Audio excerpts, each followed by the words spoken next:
Okay, let's see if we can try this thing here. This is a video response to uh, white culture, and I'm trying a little different this time. I'm actually going to just try to capture straight to the computer using the sound card and video camera rather than record with the video camera. Um, okay, I'm going to try to take this thing straight down, in steps of how you actually put it there and as far as all the statements you made. You said, I don't know if you are aware of this, but Burn Victim is responding to the race debate series, and both the YouTube anti-race collaboration and the pro-hate debate have set rules. If you post a video, you have to allow responses, but you can edit them. I'm not sure about the reasons why you can edit them out. I only edit people who post insults and no facts. Well, I'm going to be quite honest with you. Just from what you wrote right there, I believe you're RV with a different screen name.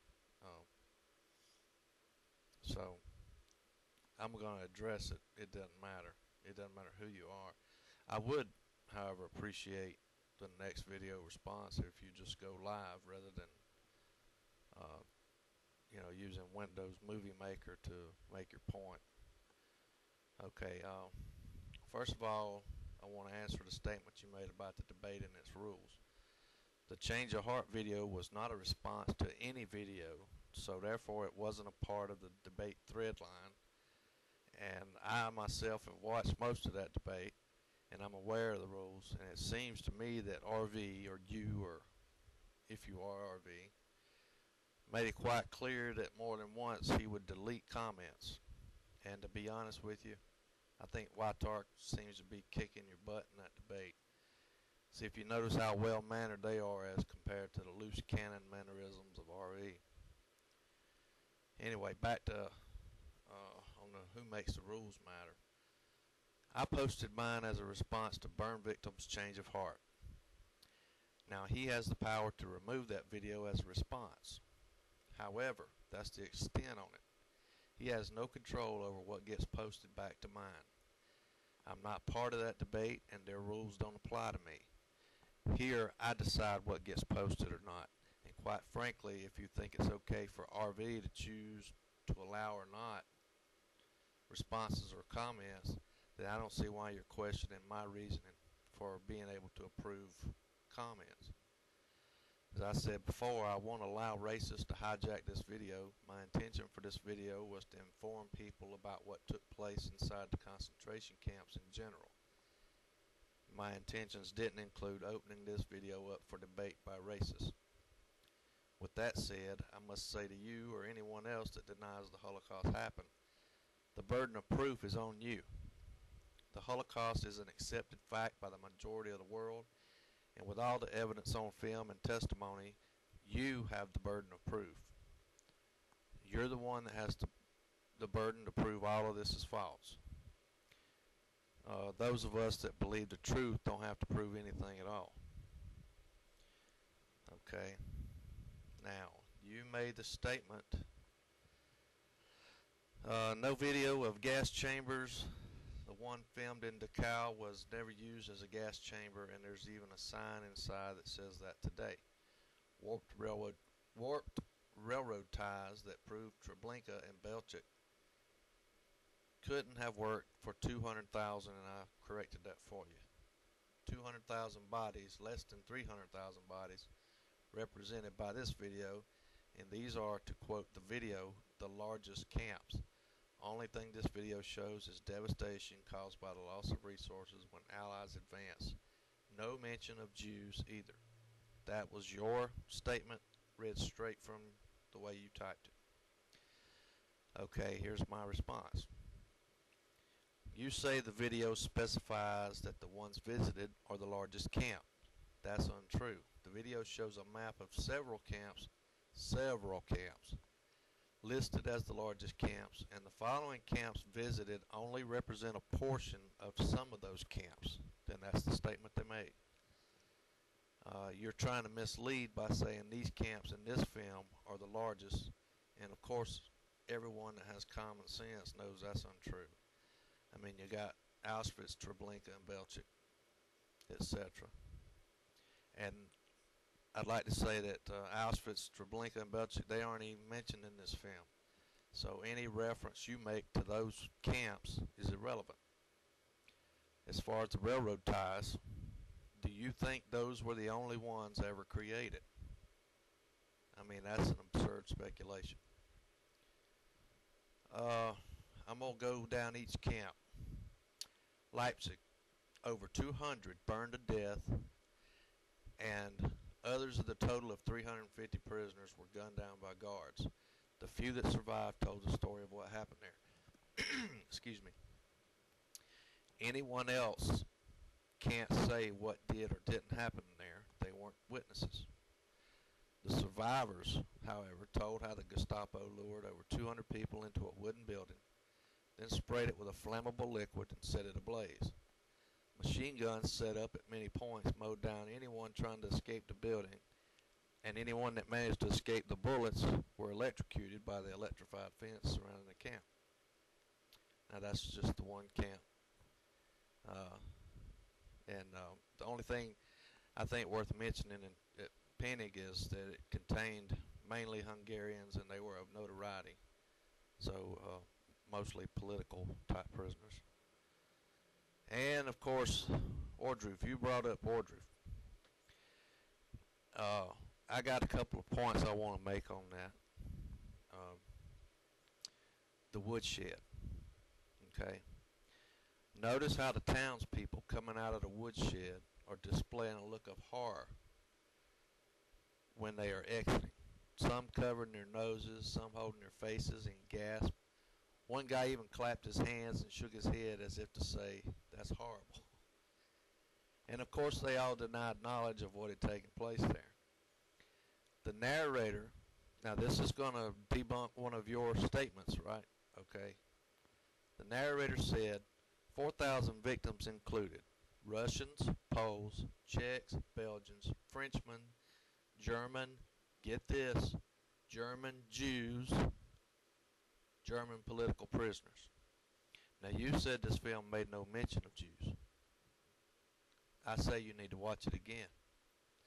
German Jews, German political prisoners. And, you're saying that these people were starving because of the Allied advancement. Okay. The day before the townspeople visited the camp, the Burgermeister was forced to view the camp, and later he and his wife committed suicide. What makes a person commit suicide only after viewing insignificant starvation and sickness deaths? You're making it out like it's just starvation. It's insignificant. And I got some more stuff on that starvation here in just a minute. Because I went through each camp, just to get the main highlight points to give to you. So we'll just keep going. Hadamar. 35,000 Poles, Russians, and Germans, mainly for political and religious considerations. Now that religious consideration part, that implies Jews and Catholics and whatnot. Once again, he didn't specifically say Jews there, but it's implied. But it doesn't matter because at Ohrdruf they said Jews, and you said they didn't. You made the statement that this video didn't mention gas chamber deaths either. 15,000 of the bodies at Hadamar were cremated after having died in the gas chamber, according to the film. The other 20,000 were buried, and death books were found in the wine cellar and written in volumes with death certificates for each victim, with nationalities unknown. But the film specifically says at Hadamar that 15,000 of the bodies were cremated after having died in the gas chamber. Okay. The head of the institution admits to killing some with morphine overdoses and then burying them in graves of... Okay, sorry about that. My camera kicked off or something. I'll go back to what I was saying. The head of the institution admits to killing some of the people with morphine overdoses and then burying them in graves of 20 to 24 victims. A Hadamar judge testified that when the 10,000th victim died at Hadamar Institution, that the institution and its leaders staged a celebration. That's pretty sick. The only thing that I thought worth mentioning at Hanover was out of 10,000 brought there before 1945, only 200 remained when the Allies got there. So, you know, what can you say? Mauthausen. Now here we have a Navy officer. Okay, he states that the Mauthausen is an extermination camp. Okay, he says that 2 American officers had already been executed there, and they were executed by, get this, gas. He's then asked, how many ways of execution are there at Mauthausen? He says 5 or 6. And then he lists them. Gas, gas, gas, keep that in mind. Beating with clubs, exposure, standing out in the snow naked for 48 hours and having cold water thrown on you. And I know for a fact that happens. As I told you before, my grandfather was a POW in Germany, and they marched them around in the snow barefoot. They fed them grass, worms, mud. They had to eat out of the same bowl that they had to defecate in. Now that's humane treatment, right? I mean, and just imagine if they treat POWs that way. Imagine what they do to people they really hate, namely Jews. He also says that starvation, dogs, and pushing people over a 100-foot cliff. And I don't believe that you can deny that there was quite a big pile of bodies piled up at that particular time of the clip. And as far as, you know, people looking like skeletons, if you look at 33 minutes and 34 seconds, that guy there, you're going to seriously try to tell me that guy got that way because of an Allied advancement. And the same goes at 37:02. That's just, and if I get a chance, I might even edit that in just so you don't have to go look that up. Okay, Buchenwald. Death rate was at around 200 a day. Nationalities, prison numbers are tattooed on the inmates. Estimated at 80,000 victims killed. Recorded officially as an extermination camp by the means of which starvation and labor abuse along with beatings and torture. Medical experiments were performed on the people at this camp as well. Neurotoxins were used. Few that entered the experimental buildings ever come out alive. Ovens used to dispose of bodies could handle up to 400 people per 10-hour day, as stated by the film. As far as the displays of the paintings on the skin, which you mentioned, if they had been tattoos that had been cut off, now come on, man, they'd have been shriveled so bad that you wouldn't have been able to tell what they were. But these pictures were clear as a bell. Okay, you call this a hoax, but I call it on you. It's your burden of proof. Prove it's a hoax. You can't just say it is. You got to prove it. Okay? The burden of proof lies on you. The only acceptable proof of that would be from a German SS soldier that admits on record that he either witnessed or performed the cutting off of any one of these paintings on display in this particular film. Otherwise, you're only speculating. Record keepers made note of the well-fed and well-kept appearance of the civilian population that visited that, So your Allied advancement theory holds no water. I mean, the townspeople that are coming in to see all this stuff, they're fine, you know.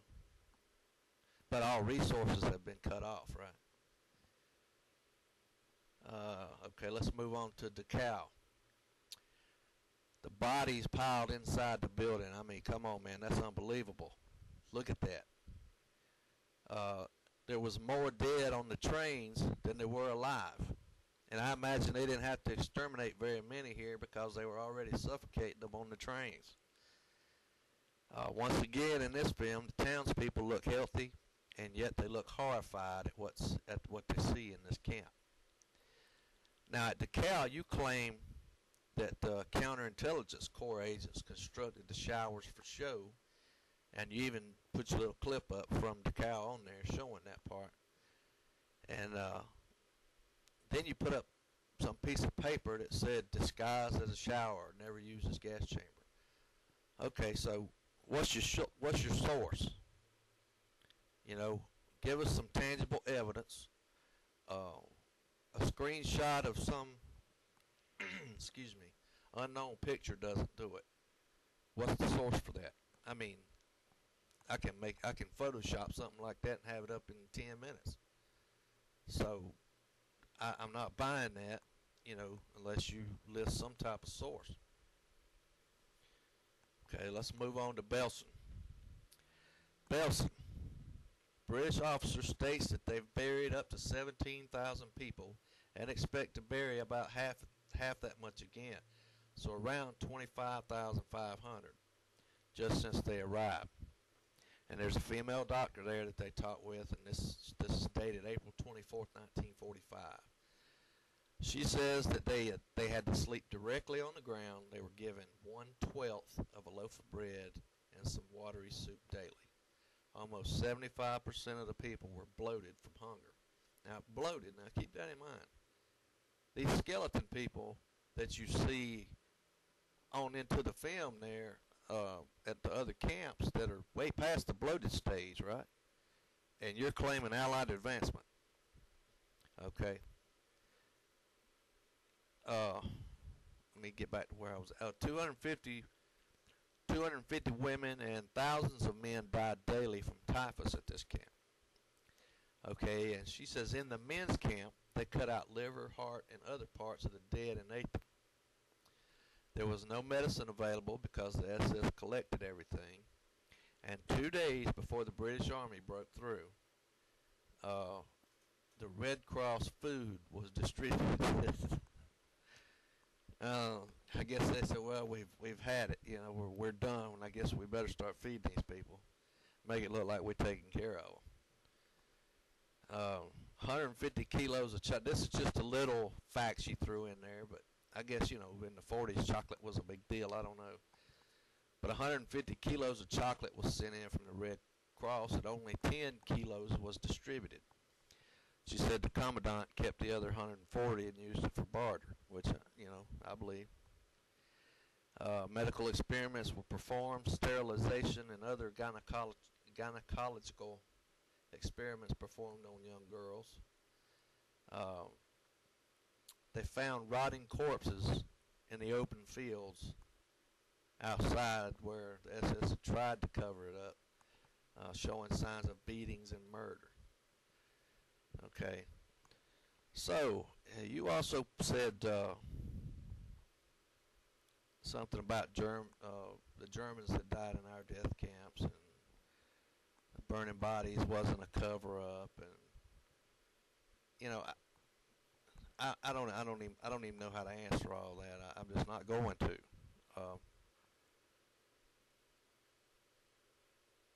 You mentioned Rod in the video, Jessica Rod, and everybody that tries to anti-Holocaust always brings him up, and you know, like I say, you know, to be honest with you, the burden of proof is on you, okay? And you're not in any way, shape, or form going to be able to prove any of this stuff because you weren't there. Uh, Sorry. Evidently, my camera cuts off after every 10 minutes, so I'm at 20 minutes now. I am going to show you one thing, though, when I wrap this up. You were talking about in your little decal, mentioning that the wall wasn't stained. So, but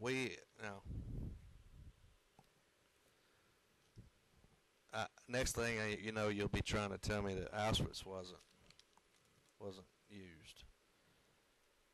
I'm gonna try to get this in there. Well, the camera did it again, so I'll edit this and piece everything together. But I want you to see this picture here. Now that's Auschwitz. And as you can see, it does have the stain on the wall. And we all know what happened there, don't we? So, you want to debunk a rad story and everything as far as the burden of proof's on you, man. That's a good one too. You should I get backwards. Instead of reading Mein Kampf, why don't you read this? Well, bud, that's about it. And I'm going to go ahead and say now I'm going to allow you to respond to me. And then I'm going to respond, back. And then that's it. I'm not going to be debating, everybody else. Because, like I said, I didn't put this video up for debate. I put it up to inform people of what happened in these particular camps. And I know you made a mention of this being propaganda. Who's it propaganda for? Okay? This video is dated August 27th, 28th of 1945. And unless you know something that I don't, we dropped bombs on Japan August 6th and 9th of 1945. The European war was already over, had been over big time. Okay, so, and we've already dropped this stuff on Japan. So what good does going around showing some of the smaller camps do as propaganda? Who's it for? I mean, who is this propaganda for? And I'll leave you with that, and I appreciate it. Take care. Sorry. Evidently, my camera cuts off after every 10 minutes, so I'm at 20 minutes now. I am going to show you one thing, though, when I wrap this up. You were talking about in your little decal, mentioning that the wall wasn't stained. So, but